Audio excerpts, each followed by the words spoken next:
বলছি সেজো ঠাকুরপো, আমরাও তো এখানে আছি গো, আমাদেরকে একটু খেতে দাও না। হ্যাঁ দিচ্ছি দিচ্ছি। বলতে ভাই মাংস মাংস মাংস কি গন্ধ রে! এসে গেছি এসে গেছি এসে গেছি, মাংস নিয়ে চলে এসেছি। সেজো বৌদি,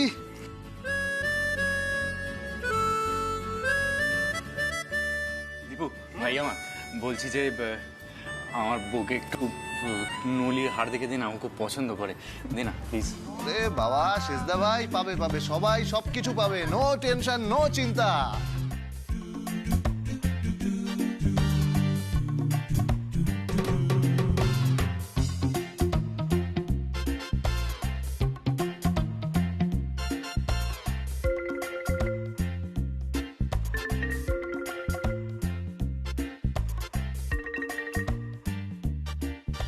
আরে আরে কত দিচ্ছ, এত তো খেতেই পারবো না আমি। আরে বাবা তুমি যদি না খেতে পারো তাহলে আমার মুখে চালান করে দিও, ঠিক আছে?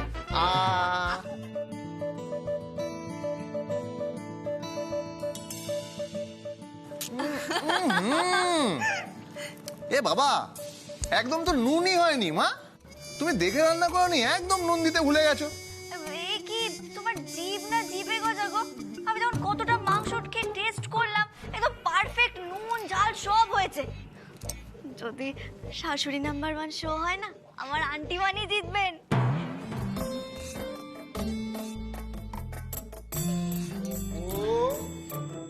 Eating mutton.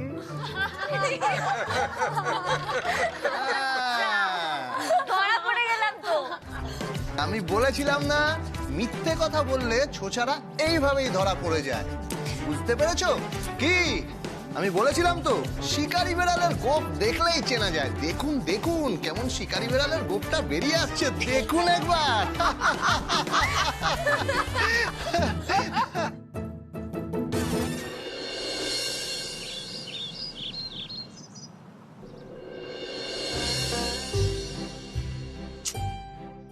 এখনই প্রশ্নটা হতে হলো? কতদিন পর প্ল্যান করলাম একটু বন্ধুদের সাথে বেরোবো। ইস কি বিচ্ছিরি লাগছে।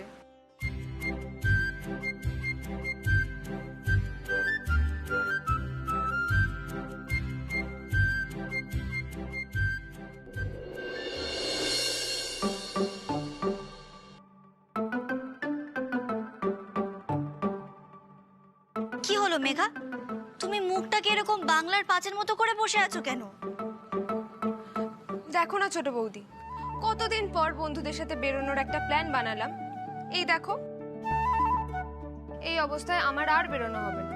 ও এই ব্যাপার, এতে এত চিন্তা করার কি আছে?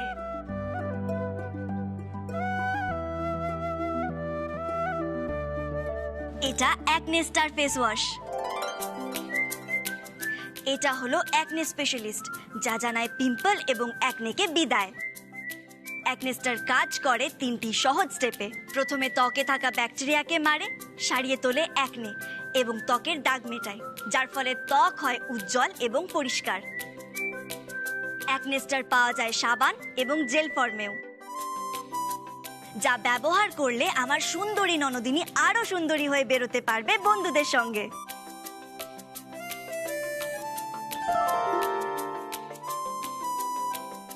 ধন্যবাদ ছোট বৌদি, তুমি ছিলে তাই। আমাকে অ্যাকনে স্টারের ব্যাপারে ভাগ্যিস বললে। এখন আমি এটা ব্যবহার করব আর ঠিক সময় মতো বেরোতে পারবো বন্ধুদের সাথে।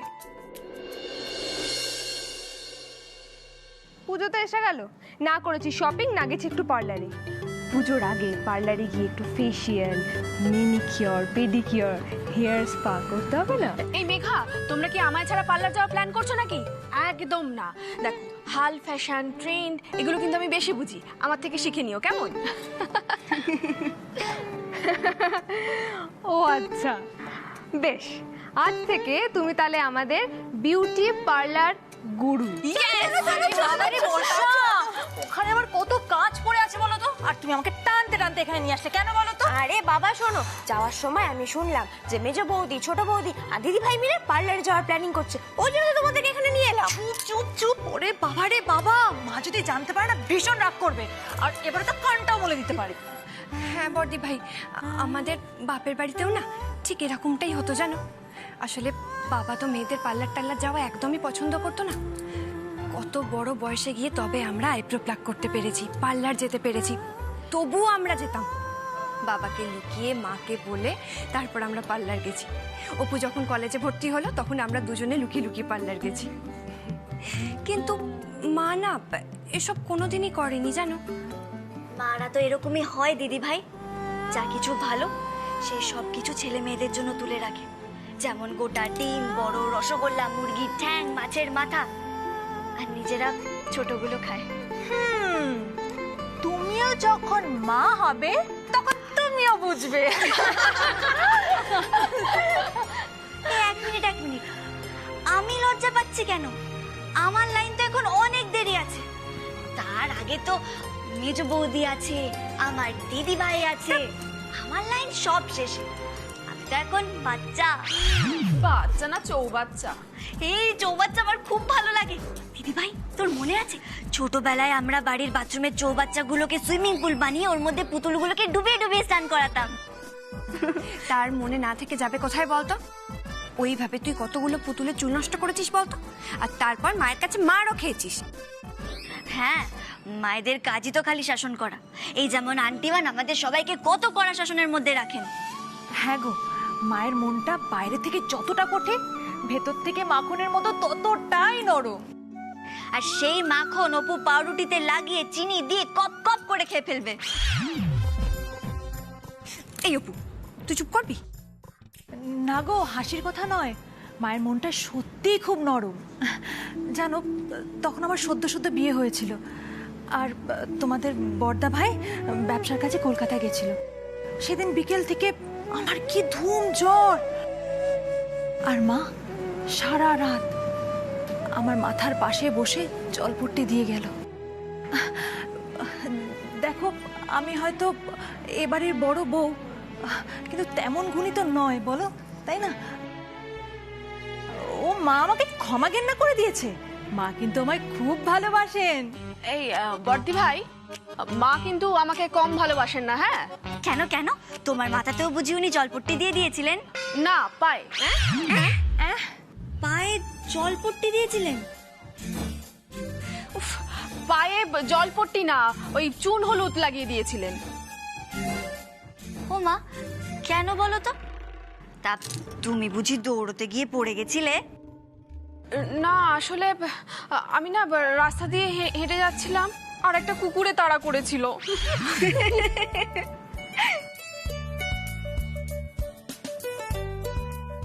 সত্যি মা আমার ওপরেও মাঝে মাঝে খুব রেগে যান, কিন্তু দুপুরে যখন আমি খাই তখন আমার পাশে এসে অন্তত একটি বার দাঁড়ান, দেখেন আমি ঠিক করে ভাত খাচ্ছি কিনা। আমার পাতে ছোট মাছটা পড়েনি তো। আন্টিবান তো আমাকে সোনামা বলে ডাকেন। তোমরা ভাবতে পারছো উনি আমাকে কতটা ভালোবাসেন?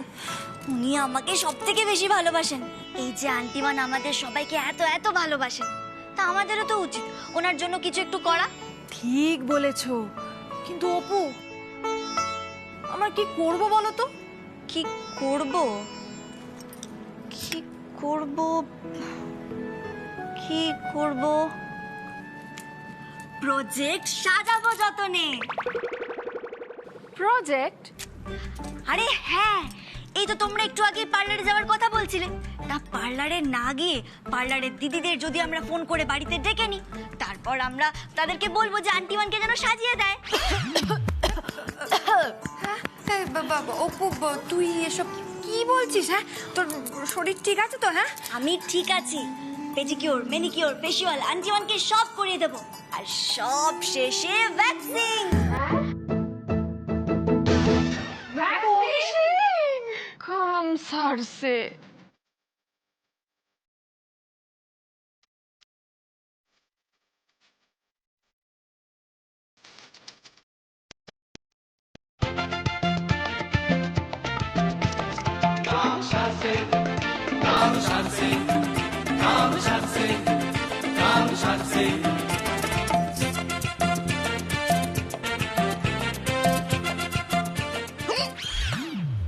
ওরে বাবা রে,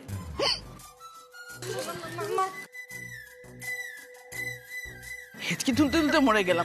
মা ও বাবা, মা একটু জল খান, জল খান আস্তে। ওরে বাবা, একটু কি কম না মা? আচ্ছা আপনার এরকম হঠাৎ করে হেঁচকি কেন উঠছে বলুন তো? জানি না বাবু, কেন হচ্ছে ভগবান জানে। আমি জানি আসলে আমরা তো সবাই মিলে আপনার নাম জপ করছিলাম তাই। বাবা কি দোষী মেয়ে রে বাবা, হ্যাঁ? আমার নাম জপ করতে করতে আমাকে হেঁচকি উঠিয়ে এবারে নাভির শ্বাস তুলে দিল। না জেঠিমণি, আসলে হচ্ছে সমস্ত বৌদি ভাইরা মিলে তোমার একদম ভয়ঙ্কর রকমের একটা প্রশংসা করছিল। ওই যে বড় বৌদি যখন জ্বর হয়েছিল তুমি মাথায় জলপটি দিয়ে দিয়েছিলে সেইগুলো। বুঝেছো তো, মেজ বৌদির পাইতে চুন হলুদ লাগিয়ে দিয়েছিল না? ও এইসব তোমাদের মনে আছে বুঝি? তা ভালো, তা ভালো। হ্যাঁ আন্টিমান, আর আপনার এই আত্মত্যাগের প্রতিদান স্বরূপ আমরা আপনাকে কিছু দিতে চাই, মানে করে দিতে চাই। কি করবে? আসলে তুমি যদি কিছু করতে চাও না, তখনই না আমার বুকের ভেতরটা কিরকম ধরপড় ধরপড় ধরপড় ধরপড় করে, মানে থরহরি কম্প হয়ে যায়। কি করবে? ফেসিয়াল, ম্যানিকিউর, হ্যাঁ, প্যাডিকিউর, ভ্যাকসিন। মাথাটা কিরকম। পালানো যাবে না আন্টিমান। মেঘা, পার্লারে দিদিদের ফোন করে দাও, ওরা এক্ষুনি চলে আসবে। না না, আমাকে ছেড়ে দাও। শোনো, আমার কথা শোনো, আমার কথা শোনো বৌমা, আমার কথা শোনো। বলছি কি, ওইসব করো না, শোনো, দরকার নেই। আমার যা সোনা দানা আছে আমি 4 বৌমাকে সমান ভাগে ভাগ করে দেবো, দিয়ে আমি কাশি বাসি হবো। তবু আমি ওই বক্সিং টক্সিং করবো না। কি বলছো কি তুমি, এই বয়সে বক্সিং করবে? না দীপু, আমার বাঁচা। দীপু, আমাকে তোর বউ বলছে কি সব করবে, যে ছাড়ছে না, দেখ না। ঠিক আছে, আমি দেখছি, দাঁড়াও। অপু, এদিকে শোনো। কি হয়েছে? কি বলছো তুমি? হ্যাঁ, কাল পাঞ্জা, আজ বক্সিং? দূর বাবা, বক্সিং নয়, ভ্যাকসিন। ওরে বাপরে বাপ, ভ্যাকসিং! এই তুমি ওরে বাপরে করছো কেন? মেয়েদের ব্যাপার তুমি কি বোঝো? হ্যাঁ, আমি সব বুঝি, হ্যাঁ আমি সব জানি। ভ্যাকসিং মানে হচ্ছে যে খচত খচ করে আওয়াজ হয়, প্রচন্ড ব্যথা লাগে আর করে চিৎকার করে সবাই। মা, আমি জানি গো।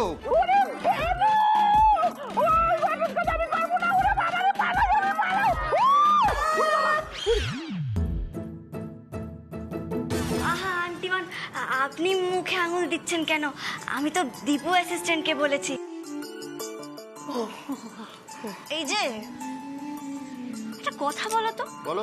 এই ভ্যাকসিন তারপর আরো এই সমস্ত ব্যাপারগুলো তুমি জানো কি করে? তা বিয়ের আগে কোনো গার্লফ্রেন্ড ছিল নাকি? ছিল তো।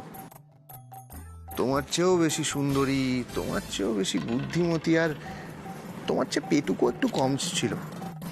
ঠিক আছে, ভালো। তাহলে অষ্টমীর দিন না ওর হাত ধরে ঠাকুর দেখতে বেরিও। Friendship dismiss. আমরা এসে গেছি ম্যাডাম, সাজাবো যতনে পার্লার থেকে আসছি।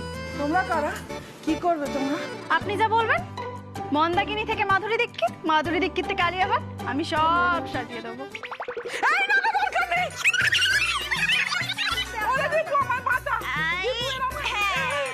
চুপটি করে এখানে বসুন, আর যদি একটু নড়াচড়া করেছেন আমি কিন্তু সোফার সঙ্গে সেলোটা পাটকে দেবো। হ্যাঁ, আর এই যে দিদিরা, আমার আন্টিমানকে ওইসব আলিয়া ভাট সাজাতে হবে না। অবলা সুন্দরী আমার কোনো অংশে কম যায় না। ওনাকে এমন ভাবে সাজিয়ে দিন যাতে বাবা দেখে আর চোখই না ফেরাতে পারে।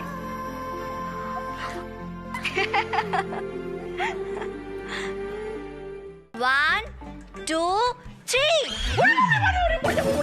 আমি মরে গেলাম রে, আমি বকিং করবো না। ষাট। কি হয়েছে? আরে এ কি মা, কি হয়েছে কি তোমার? তোমার কি আবার ওই গ্যাসের ব্যথা বেড়েছে নাকি? হ্যাঁ গো অপু, তোমার ওই বমব্লার শরবতটা এনে মাকে দাও না একটু। ওরে বড় পোকা, গ্যাস না, গ্যাস না, এবারে প্রাণঘাতী যন্ত্রণা। তোরা 3 ছেলে, আমার এই 3 বোন, হাত থেকে আমাকে বাঁচা বাবা, আমাকে বাঁচা। সে কি আন্টিমান, আপনার তো 4 বউ, আমিও তো আছি নাকি? আমিও তো আপনার বৌমা। ওরে বাবা, তুমি বউ নাও, তুমি বউ নাও, তুমি একটি যন্ত্র। আপনার হাত দুটো কি সুন্দর লাগছে বলুন তো।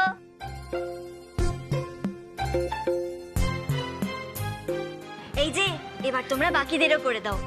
এই যে তোমরাও এসে বসো, দেখো কেমন লাগে। এবার বৌমারা আসুন, একসাথে ফেসিয়ালটা করে দিই। তুমিও এসব করবে নাকি সুবর্ণা? কেন, আপনি চান না যে আপনার বউকে সবাই ভালো বলবে, সুন্দরী বলবে? দেখুন, আপনি যদি চান আপনার জন্য কিন্তু আমি আমার চুলটাও কোকড়ানো করে ফেলতে পারি। ওই যে ওই মেয়েটার মতো যার কোকড়ানো চুল ছিল। এসব প্রশ্নের উত্তর দিতে গেলে কেঁচো ঘুরতে কেউটে বেরিয়ে যাবে। ও সাজু বৌমা, ওখানে দাঁড়িয়ে দাঁড়িয়ে ফিস ফিস করে কি কথা বলছো বলো তো? ও সাজে বৌদি, এদিকে এসো, আমরাও ফেসিয়ালে বসি। শুধু শাশুড়ি মা আর 4 বউ নয় কিন্তু, আমরা দুজন ননদ মিলেও ফেসিয়াল করব। এই সাজু বোকা, কি বলছিস রে? তেমন কিছু নয় মা, আসলে আপনার ছেলে বলছিল যে সারা বছরই তো তেমন কাউকে কিছুই দেওয়া হয় না, তাই আজ এই মেয়েদের পার্লার খরচাটা উনিই দেবেন।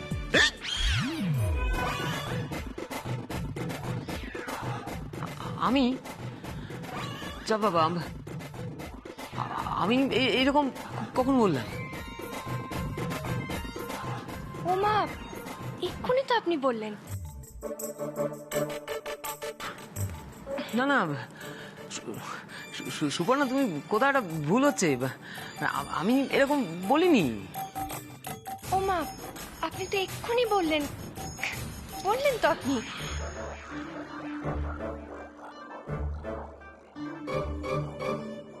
তোকে পেটে ধরেছি, তোকে আমি চিনবো না? হ্যাঁ, তুই তো ঢাক ঢোল বাজিয়ে কোনো কিছু করিস না, যা কিছু ভালো করিস সব চুপি সারে করিস।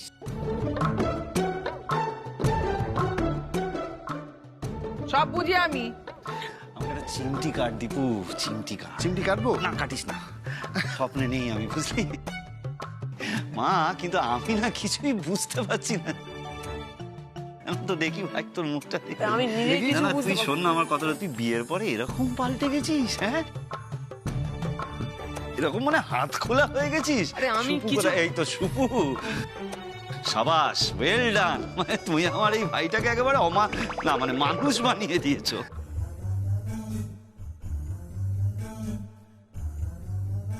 আরে বাবা, আমি না না, এরকম ঠিক আছে কিছু ঠিক আছে, আমি একটু ওনাদের জিজ্ঞেস করে নি একটা কথা। আচ্ছা দিদি ভাই, বলছিলাম যে এই সবার সবকিছু করতে কেমন খরচা পড়বে? ওই ধরুন 1010 টাকা। এই কি হলো কি হলো? জল দে ওকে। ভাই আমার 10 শুনে ভিমড়ি খেয়ে গেলি। এখনো কিন্তু শপিং বাকি, পুজোর শাড়ি জামা কাপড় সব কিনে দিতে হবে। আর বিয়ের পর এটাই কিন্তু তোদের প্রথম পুজো, তাই এবছরে শপিং করানোর দায়িত্ব কিন্তু শ্রেষ্ঠা ভাইয়ের আর ছোটদা ভাইয়ের।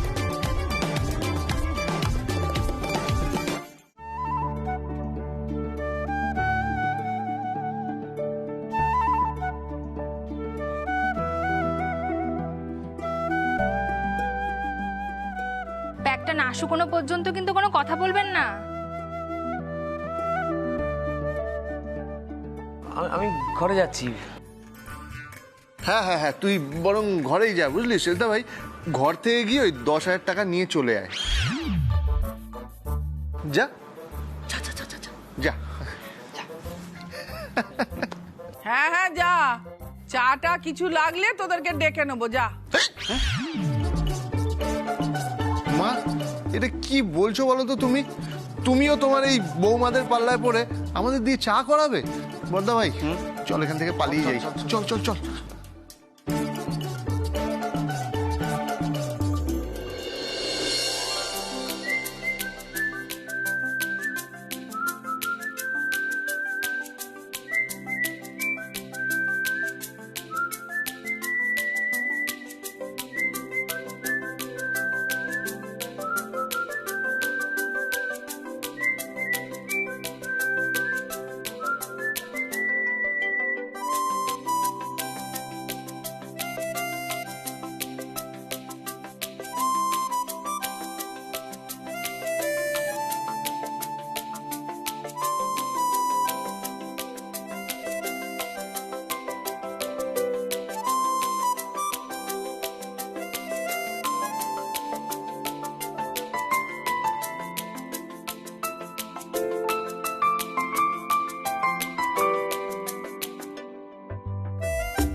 সবার মুখে ফেস প্যাক লাগানো হয়ে গেছে আর চোখে শশাও দেওয়া হয়ে গেছে। এবার আপনারা সবাই চুপ করে বসে থাকুন।